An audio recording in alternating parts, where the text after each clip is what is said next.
Welcome to Conversations with Paul Brown. Our guest this morning is Jimmy Sutherland, and we are at the Anderson County Fire Headquarters building. Jimmy is the Anderson County Fire Chief, and he's got some good news for the residents of Anderson County. You were born and bred in Anderson County, down in the lower part, down in the Iva Star area. What do you remember about growing up down there, Jimmy? Just growing up, as a kid, there wasn't much to do down that way. We played sports a lot. I live right near a ball field. We spent most of our time in the evening and summertime at the ball field playing baseball. Like I say, that's about all we had to do back then. My father worked in a cotton mill. Jackson? No, sir. He worked at Mayfair and Star Mill and a plant in Abbeville. Okay. But mostly his time was at Star Mill. My mama worked in the cotton mill also. Did she really? Yes, sir. She worked at Rocky River plant at the time in Abbeville County. Yeah. Family outings, what did y'all do for fun? We went to Lake Session. Like I say, we had a little place over my daddy bought back in the early 60s, and that's where we stayed at most of the time. You would have gone to what elementary school? I went to Iva. And then? Star Iva Middle School. And then to Crescent High School. Talk about your days at Crescent High School. Crescent has got a reputation for being a good school. A lot of good kids come out of there.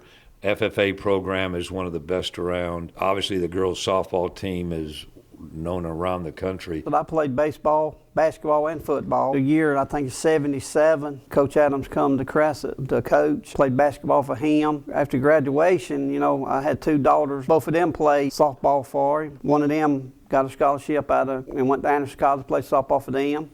My other daughter went to Clemson University, just graduated as going to vet school. It teaches them more about life and responsibility than just sports.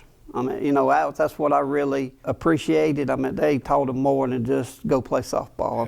They taught them how to deal with problems in life. It was wonderful.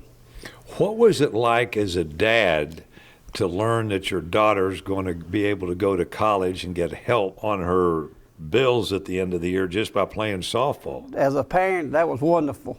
And like I say, I was blessed. My daughters were smart.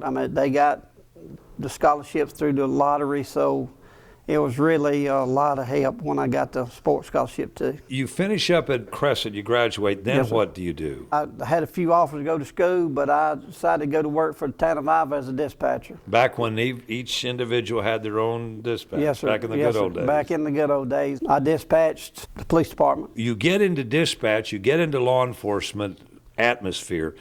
At some point, did you decide, this is what I want to do for the rest of my life? Like I say, I dispatched for a couple of years then. They had opening on the road, so I put in for the job. I got the job, and like I say, I stayed a policeman for a couple of years, and when I was 22 years old, I was called into a council meeting and said, "You are our new chief." And I said, "What if I don't want it?" They said, "Well, you want the job, don't you?" So I took it, and at the time, I was the youngest chief in the state of South Carolina. Wow.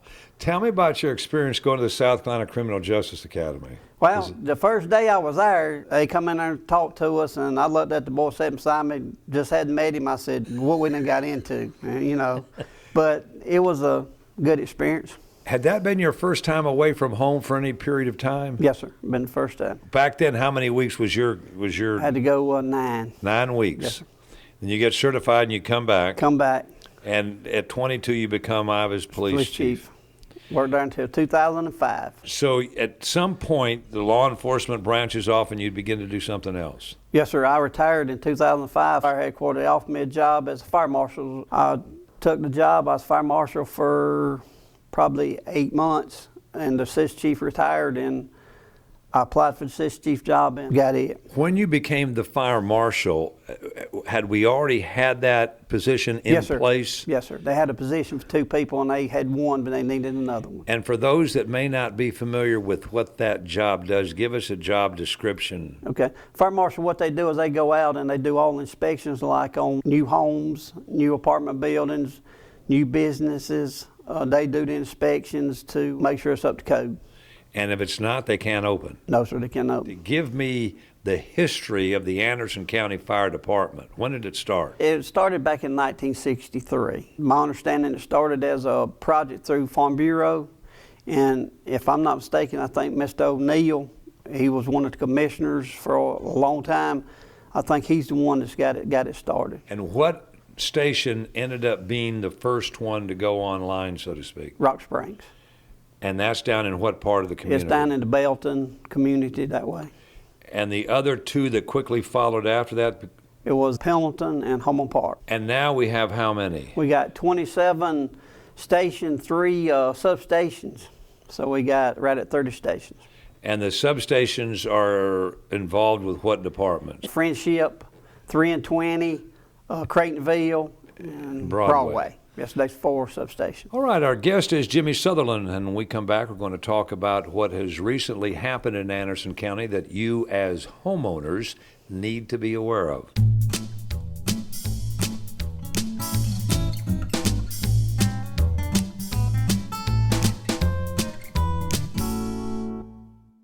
Welcome back to Conversations with Paul Brown. Chief Jimmy Sutherland with Anderson County is our guest. Nationwide, you've got quite a distinction. Yes, sir. You know, at one time we was in the top 5 nationwide, and I think still, far as volunteer, we right at number 2. Which means that in the entire United States of America, Anderson County's volunteer fire department, which you now have how many? 27. And how many firemen?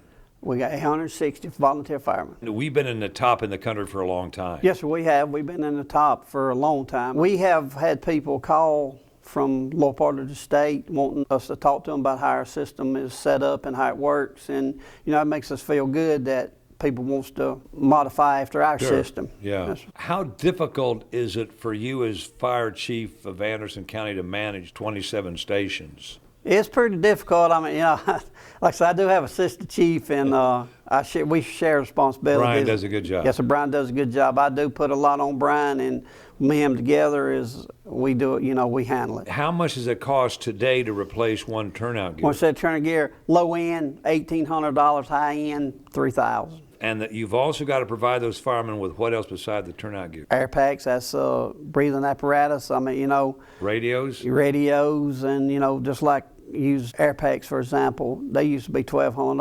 $8,500 now. And how do we pay for all this? The system was set up on a special purpose district through the delegation. They want oversees our budget. They sign off on our budget, and they done legislation to do a special purpose district. And then the individual stations themselves are responsible for raising some funds. Talk about one. Yes, Give an sir. example about one of those. Well, if they want to, say if they want a new grass truck, they have to get out and raise money to purchase a grass truck. The county here, we try to keep both of us, each station with 2 pumpers.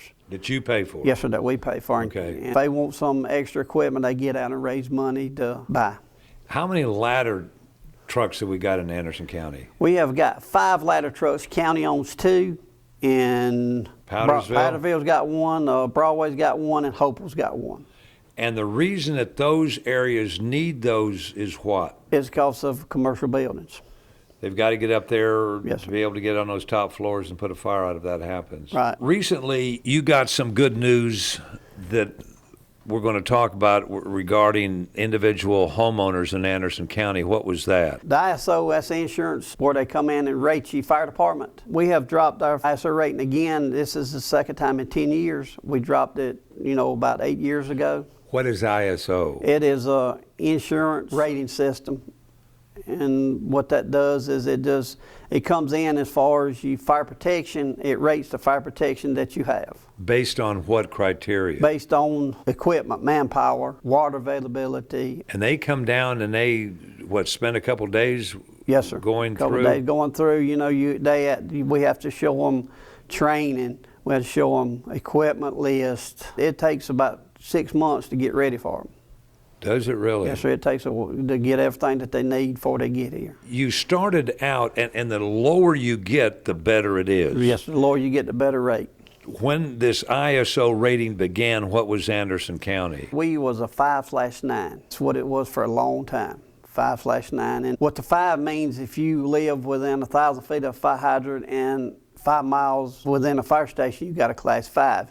If you didn't meet one of them criteria, you was a class 9. What you're attempting to do in lowering the ISO rating is to provide what? Lower insurance and better protection. And you do that by getting people closer to the stations. Right. What's the average mileage that you like to have between stations? We'd like to have about 4.5 miles. With the new substations, that has helped a lot. We still got some areas that's a little over 5 miles, but there was a new thing that come out on the rate this year that as long as we could provide 250 gallon of water for an hour, that we could get credit to drop that 9. So we accomplished that. We dropped a 9 to 8 this time. We dropped a 4 to a 3, and so really it's going to help everybody in Anderson County.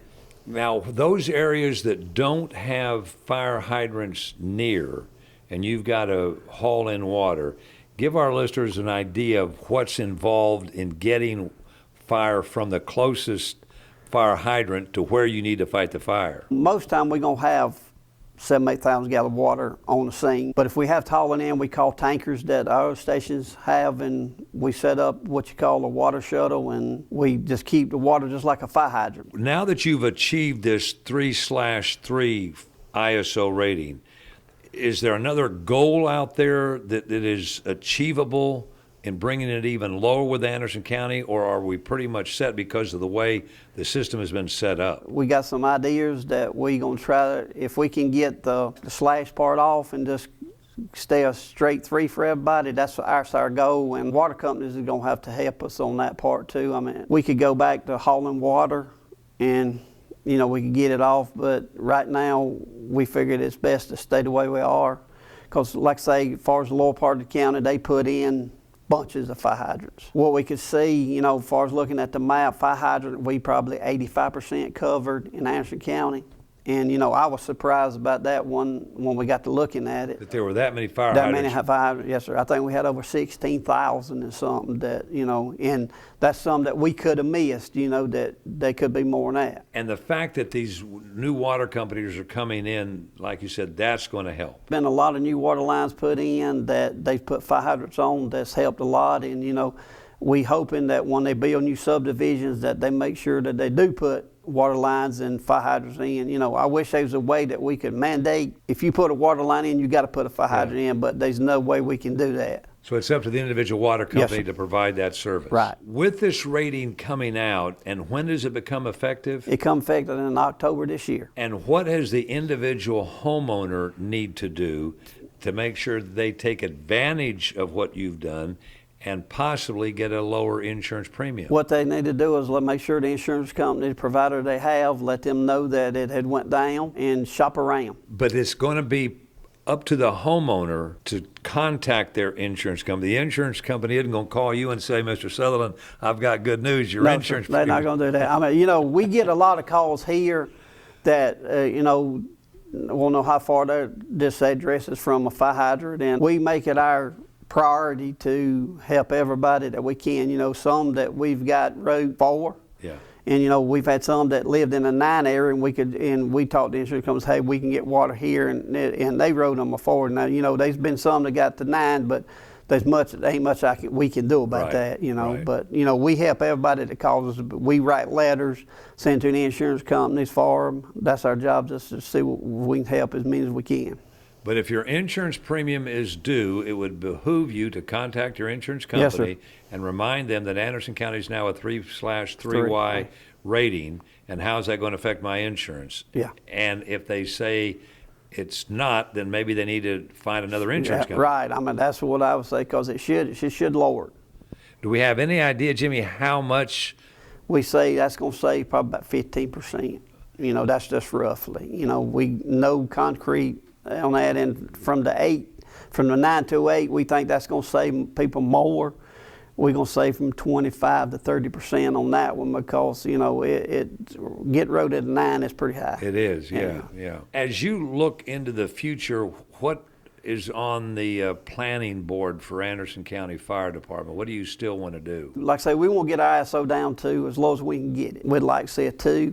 Just be honest with you, we weren't far from a 2 this time, but that's our goal, and to do away with the slash part. Yeah. Hopefully to keep us up, getting new equipment in here to replace. We've got some trucks coming in probably the end of the month to replace 3 that's 1987 models. In closing, tell me the story again about the fire truck and its history with 9/11. That's at Sandy Springs. Okay. Yeah, so that truck was bought and it was the first one at the Pentagon when the terrorist attack happened. That was the first one at the Pentagon to fight the fire. And throughout, somehow we ended up buying it in Anderson County. Yes, sir. We bought it from Virginia and brought it to Anderson County. So that we've got a little piece of history right here. Yes, sir, we do. Jimmy Sutherland, Anderson County Fire Chief, has been our guest. We want to thank him for sharing his story with us and for bringing us some good news when it comes to insuring your homes. And we want to invite all of you to be back with us next week, same time, for our next edition of Conversations with Paul Brown. Until then, take care, everybody.